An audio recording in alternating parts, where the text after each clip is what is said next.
Good morning. Chapter 16, the final chapter of the amazing book, Old Yeller.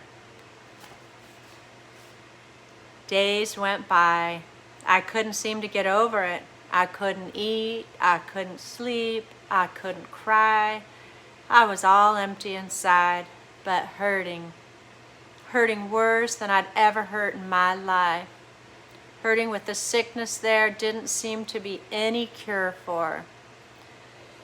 Hurting, thinking every minute of my big yeller dog, how we'd worked together and romped together, how we'd fought the she-bear off, little Alice, how he'd saved me from the killer hogs, how he'd fought the mad wolf off Mama and Lisbeth, thinking that after all this, I'd had to shoot him the same as I'd done the roan bull and the spot heifer. Mama tried to talk to me about it, and I let her, but while everything she said made sense, it didn't do a thing to that dead feeling I had. Lisbeth talked to me. She didn't say much.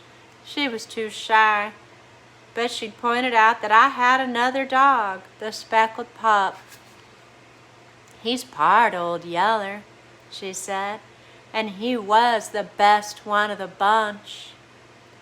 But that didn't help me either.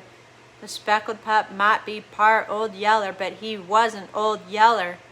He hadn't saved all our lives and then been shot down like he was nothing. Then one night it clouded up and rained till daylight. That seemed to wash away the hydrophobia plague. At least pretty soon afterward it died out completely. But we didn't know that then. What seemed important to us about the rain was that the next morning after it fell, Papa came riding home through the mud. The long ride to Kansas and back had Papa drawn down till he was as thin and knotty as a fence rail. But he had money in his pockets, a big shouting laugh for everybody, and a saddle horse for me. The horse was a cat-stepping blue roan with a black mane and tail. Papa put me on him the first thing and made me gallop him in the clearing around the house. The roan had all the pride and fire any grown man would want in his best horse, yet was as gentle as a pet. "Now isn't he a dandy?" Papa said. I said, "Yes, sir," and knew that Papa was right and that I ought to be proud and thankful. But I wasn't. I didn't feel one way or another about the horse. Papa saw something was wrong. I saw him look a question at Mama and saw Mama shake her head.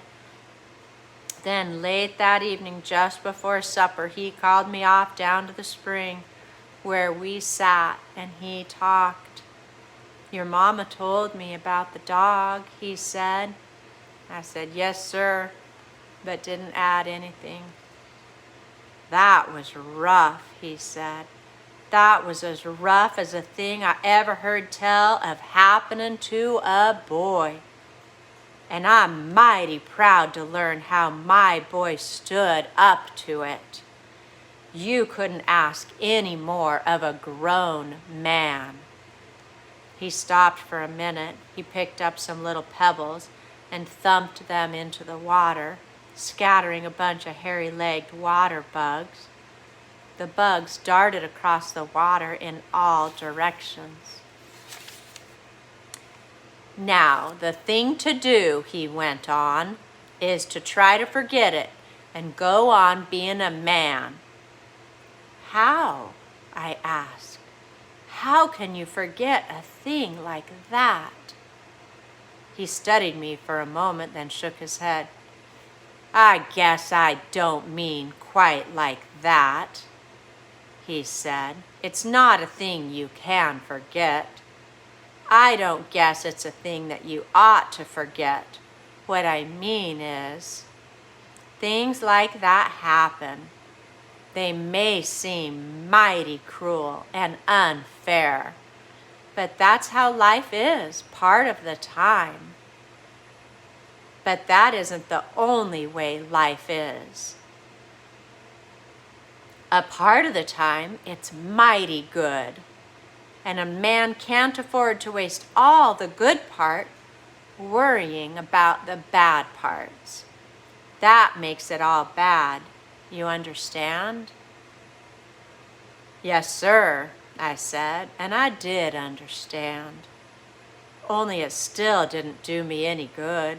I still felt just as dead and empty. That went on for a week or better, I guess, before a thing happened that brought me alive again. It was right at dinner time. Papa had sent me out to the lot to feed Jumper and the horses. I'd just started back when I heard a commotion in the house. I heard Mama's voice lift high and sharp. "Why, you thieving little whelp!" she cried out. Then I heard a shriek and yelp, and out the kitchen door came the speckled pup with a chunk of cornbread clutched in his mouth. He raced around the house, running with his tail clamped. He was yelling and squalling like somebody was beating him to death. But that still didn't keep him from hanging on to that piece of cornbread that he'd stolen from Mama. Inside the house, I heard little Alice. He was fighting and screaming his head off at Mama for hitting his dog. And above it all, I could hear Papa's roaring laughter. Right then, I began to feel better. Sight of that little old pup tearing out for the brush with that piece of cornbread seemed to loosen something inside me. I felt better all day. I went back and rode my horse and enjoyed it. I rode way off out in the brush, not going anywhere especially, just riding and looking and beginning to feel proud of owning a real horse of my own. Then, along about sundown, I rode down into Birdsong Creek, headed for the house. Up at the spring, I heard a splashing and hollering. I looked ahead. Sure enough, it was little Alice. He was stripped naked and romping in our drinking water again. And right in there romping with him was that bread-stealing speckled pup. I started to holler at them. I started to say, "Alice, you get that nasty old pup out of our drinking water." Then I didn't. Instead, I went to laughing. I sat there and laughed till I cried, when all the time I knew that I ought to go beat them to a frazzle for messing up our drinking water. When finally I couldn't laugh and cry another bit, I rode up to the lot and turned my horse in. Tomorrow, I thought, I'll take Alice and that pup out for a squirrel hunt. The pup was still mighty little, but the way I figured it, if he was big enough to act like Old Yeller, he was big enough to start learning to earn his keep. That is the end of the marvelous book, Old Yeller. May we always remember to help our family out like Old Yeller did. Remember, it's cool to be kind. Hard work makes you feel good. And always be ready to pitch in to help, to lend a helping hand. Make it a great day. Bye.